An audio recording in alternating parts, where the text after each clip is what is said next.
may pangalan. Pero I've not met your, hindi ko man nakilala ang asawa mo. Hindi. Kasi gwapo ka at dapat. Ito ang problema sa mga Moro. Ito magprangka ka talaga, Dong. Congressman to. Congressman ngayon, Maguindanao. Ilan talaga asawa mo?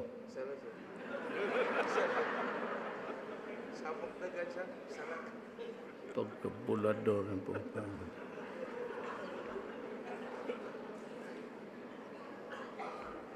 Sino pa lang yung nauyab na naging girlfriend ko, sabi niya, yung girlfriend mo na, boyfriend mo.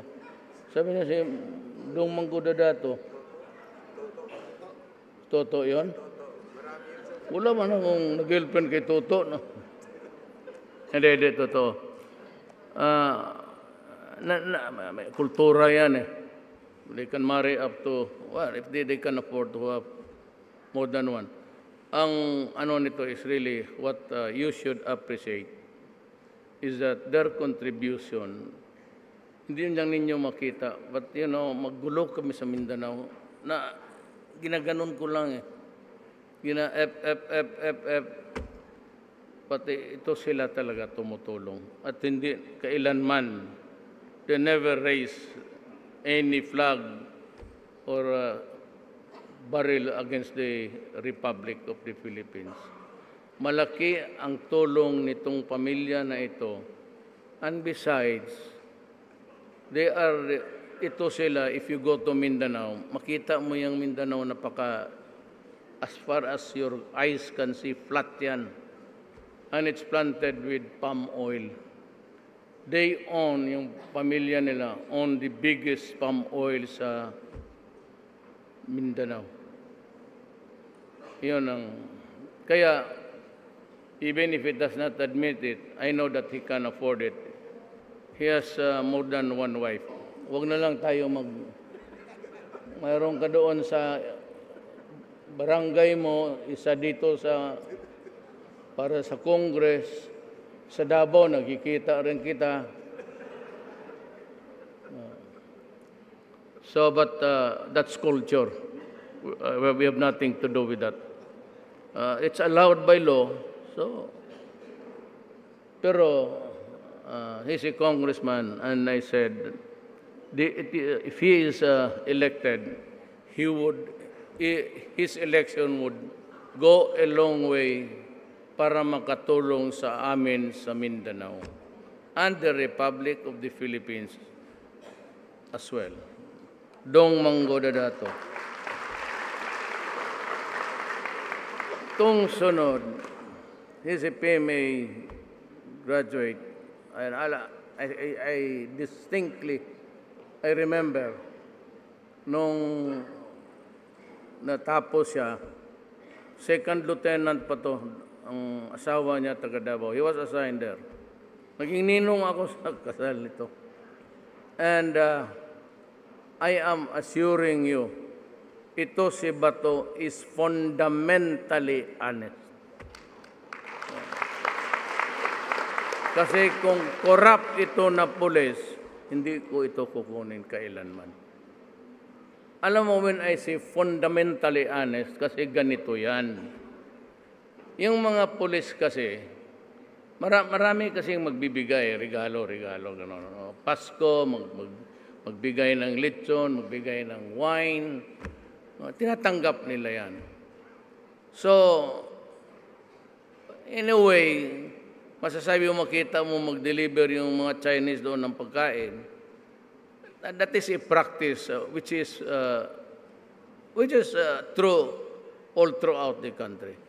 Pero kung magsabi mo ito si Bato maghingi, may nag-complain sa akin na businessman na naghingi-hingi.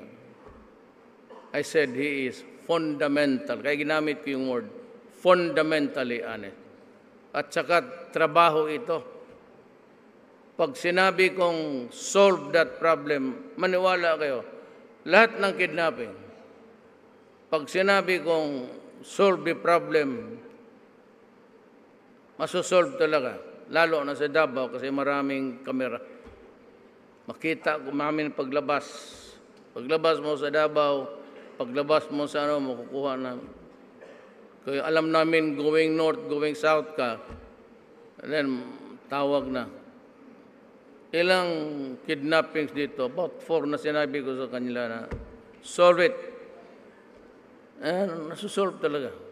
Tsaka, yun, sa mga komunista, pero retired naman ito, kayong mga komunista dyan, hindi na yan kasali sa away. Pero when he was in the service of his country, he was really very, very good.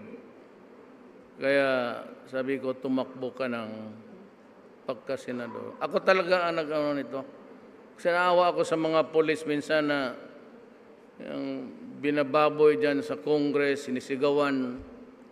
Kaya sabi ko sa kanila, and all the other policemen ngayon, huwag kayong pumayag na sigaw-sigawan kayo dyan sa Congress. Just state na, Your Honor, I came here because I was summoned to appear before this body to testify to the truth. Wag lang ho ninyo akong sigaw-sigawan kasi sinabi ko sa kanila, if you do that, sinabi ko sa mga officer, the order of the mayor is to, mayor kasi ang tawag ko sa sarili ko, mayor, tawagin ninyo ako mayor, huwag niyo akong tawagin presidente. Tawagin ako presidente, hindi kita sagutin. Sabi ni mayor na magtindig lang kami, tapos lalabas. Inaresto ka, ako magpunta sa iyo doon. Hindi ako magdala ng sundalo, ako lang. Kusapin ko sila, bakit ganon? Naalaala ko kasi yung si Angie Reyes, yung general na cabinet member na binastos ni, it attempted to say, Your Honor, may I be given time to protect my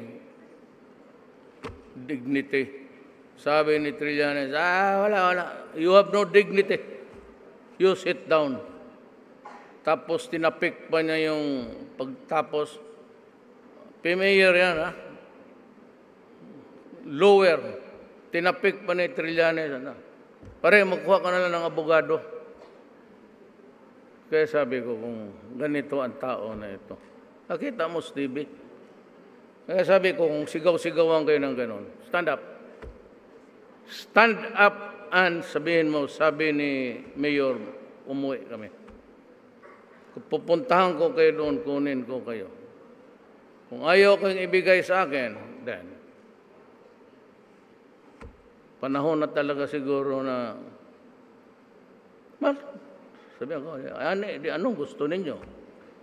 Kasi pag ayaw ninyo, talagang kunin ko yan. Pag ayaw ninyong ibigay, pasinsahan tayo. Ayaw mahirap yung gano'n na babuyin mo yung mga taga-gobyerno dahil lang, what makes you so special and kasi senador ka, you are no different from every pareho tayo Pilipino. Who gave you the right to insult people? Tanong ko sa kanila, kayo mga Trillanes, kayo mga Aliano, who gave you the right? But by what universal right do you have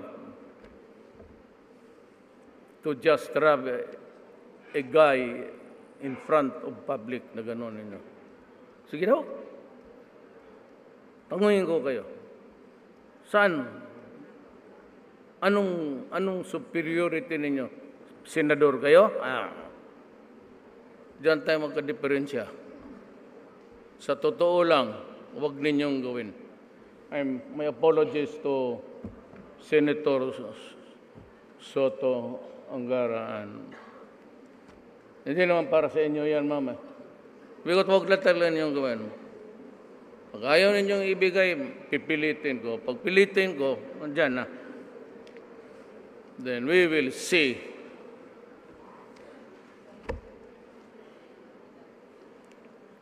Ma'am, saan na kayo magpunta?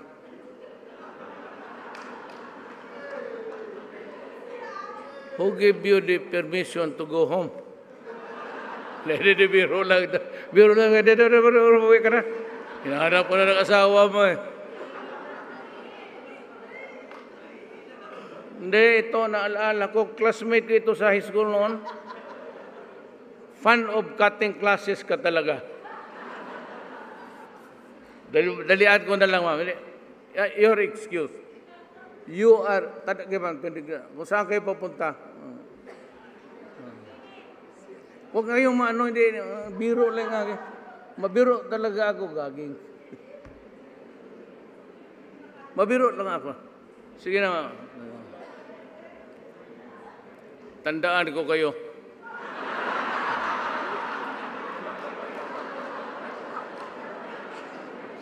Siyempre, sa publiko, kunwari lang hindi ko hurt.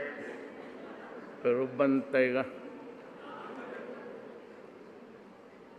Guard, tingnan yung mong remember ninyo yung mukha, ha?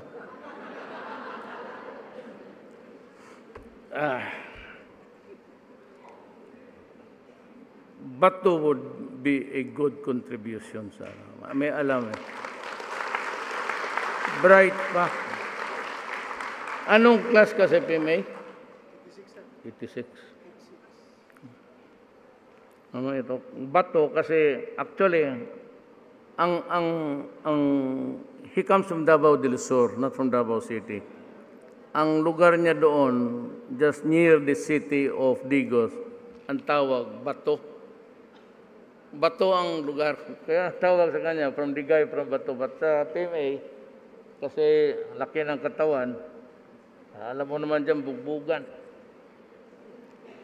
Itong isa, actually, this is what happened. Naglaro yan sila ng basketball. Ang aide ko talaga military, lieutenant. Pati ito si Bong. Ito si Bong, Batanggenyo to. Tesoro yung Barong.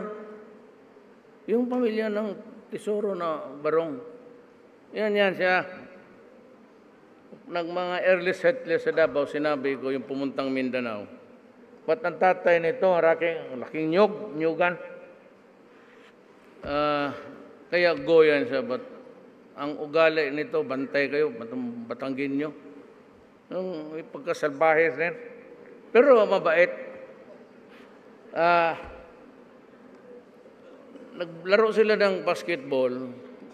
But ang nagpasa ata sila. Ito si Bato. Magkasabay-sabayan sila doon. Ikaw ba nagbasa ng bula? Yung anak. Anak ni ano? Pasa sa bula. Sinalo nung aide ko na tenyente, si Halili. May-ari ng yung ice cream. Itong, ano ba yung ice cream bong na isa? Magnolia yung isa, yung hindi yung may-ari ng ice creaman dito. Yung famous rin. Yan, kapamilya yan. Ano isang ice cream dito? Magnolia, pati yung... Yun, relative yun. Pero military.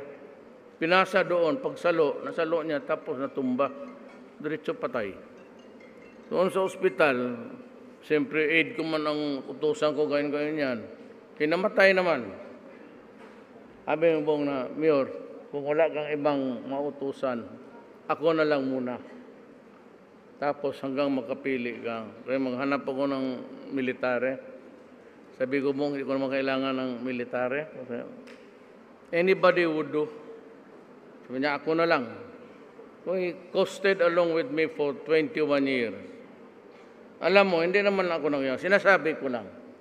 Kayo mga taga Davao, nung puntan Davao, likod ng UM, malaking ano dyan, printing press. Yung Tesoro printing press. Gumagawa pa yan ng order dito. Apo ito. Puro mason ang ano niyan, tatap. Grand Mason yung lolo niya.